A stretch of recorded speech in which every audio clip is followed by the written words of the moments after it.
The Picatrix, Liber Atratus Edition, Chapter 6, In what degree everything exists in the universe, and how it is known that man is a lesser world and corresponds to the greater world. You should know that knowledge is that which is truly noble and exalted, and whoever studies it and makes use of it receives its nobility and exaltation. Knowledge is what puts things in their proper order, because when one thing is known, another presently appears. He alone is perfect who attains the highest level of knowledge, and delights in and loves that level of knowledge. They were called philosophers in Greek, and in Latin this word is properly interpreted, lovers of knowledge.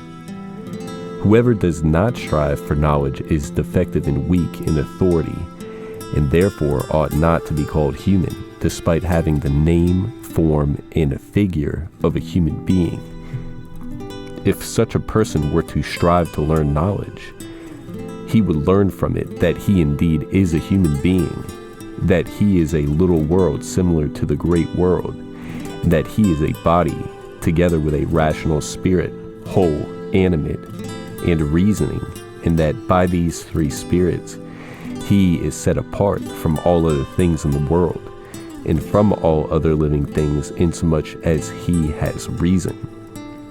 This word, reason, denotes the capacity for knowledge, because he is able to recognize appearances and determine that they are not realities, and direct his mind to whatever is in the world, and in whatever place that is in the world, by his knowledge and his consciousness, and retain therein the power and potential of all that he hears. By this he experiences through his consciousness whatever happens in the world and in man, that is, in the little world, for this latter is similar to the greater world, with which it corresponds in its form and the things found in it. He is similar to the animals in all natural things, but he is separated from the animals by his crafts and knowledge. He has 6 motions. He has hard bones, all ordered by nature in straight lines, which are moved by the parts besides them. He has fingers and hands composed of straight lines, and he has a round and valuable head. He receives knowledge and literacy, and discovers crafts, and gives up all animal things, and these are not given up by any other animal. He laughs and weeps, and gives voice to his sorrow as he sheds tears. In him is God's virtue, and the knowledge of justice, so that he might govern cities. There is an image in him, having light within it, of which his body is an image. He is powerful in spirit and harmonious in his form. He knows what helps him and knows what harms him. He perfects arts and professions, while arts and professions are not given to other living things. He discovers subtle crafts and subtleties in them, and makes miracles and wonderful images, and retains the forms of knowledge. By all these things he is separated by all other living things. God made him the arranger and discoverer of his wisdom and his knowledge, and the expounder of his qualities, and the receiver of all things in the world by the prophetic spirit, or the treasury of wisdom, which comprehends all things and their combinations that exist in the great world. Man himself also comprehends all intelligences and compositions of things in this world by his senses, while none of these comprehend him, and all things serve him, while he serves none of them. With his voice he may imitate any animal he pleases, and make forms similar to them with his own hands, and count and describe them, and explain their nature and works with his words. By contrast, no animal has the power to understand man, or to change its voice or imitate the voice of another. For example, chickens, lions, and dogs cannot change their voices to one another's, while man himself has the power in his natural voice, to make all other sounds of the animals, and to change their forms in similitudes as he wishes. He chooses useful habits and directs other animals in them and reveals them to animals. Man has a dense body and a subtle spirit, for part of him is subtle and the other part is dense. The subtle part belongs to life and the dense part to death. The medium of the one is mobile and the other is fixed. The one medium is formed and the other is formless.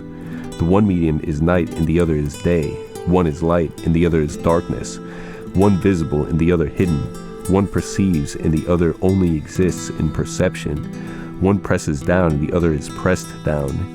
The one part is ashamed of evil works and makes what it chooses and repents of other works. It is composed of fine and subtle matter. It contains in itself the density of the earth, the subtlety of the air, the heat of the fire, and the coldness of the water, out of which it is made equal in motion by its own vital power. It knows the heat of fire because of the heat that is in man, and the coldness of water by the coldness revealed in him, and that is in man. And in this way every element out of which he is made is known to him. The form of his head is the form of heaven, and its figure is similar to heaven's rotundity. More generally, the form of every subtle thing is joined to him. The universal form of man is the container of the form of the universal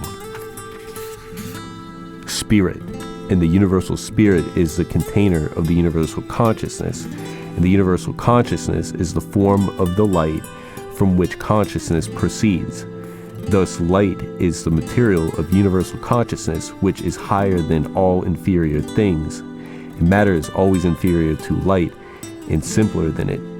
Thus, man is completed out of the composite human form, which is served by all other bodies, and itself is conjoined with other natures. Whoever desires to know all this ought to be pure, inclined to virtue, clean and free from all bodily filth and all disturbing thoughts, because one who is thus disposed is able with his consciousness to seek and behold and attain certainty in this matter. Now, though, in speaking of the foregoing, we have deviated from the intent of this book, for it and its consciousness are the roots of those things on which this book, which is about the science of magic, is grounded. If you labor unceasingly in knowledge and in matters of the intellect and in perception of those things that are, then no matter what happens, you will be able to search out and understand sorcery and magic. Plato says as much in the book he wrote called Timaeus, which goes on at great length in words and reasoning about forms. He expounded this reason very well, where it says that in occult matters, it is the habit of the wise to cover up and conceal their knowledge in such a way that the foolish are not able to discover it. Another sage named Zadialis wrote something similar in his book, where it says in these matters to be hidden and profound. The concealment and profundity of words and the subtlety of the wise in their reasonings, so they cannot be understood without much contemplation. Their meaning lies hidden therein until intelligence extracts it from its concealments, and then it is extracted from a different meaning that is understood by the intellect at first glance. This science of magic is divided into two parts, of which one is manifest and the other is deeply hidden.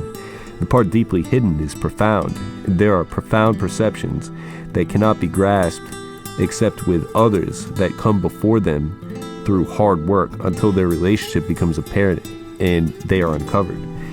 If anyone thoroughly studies this, according to the dictum just given, he will have all that he desires, and secrets will be opened to him, and thereby he will attain what he wishes.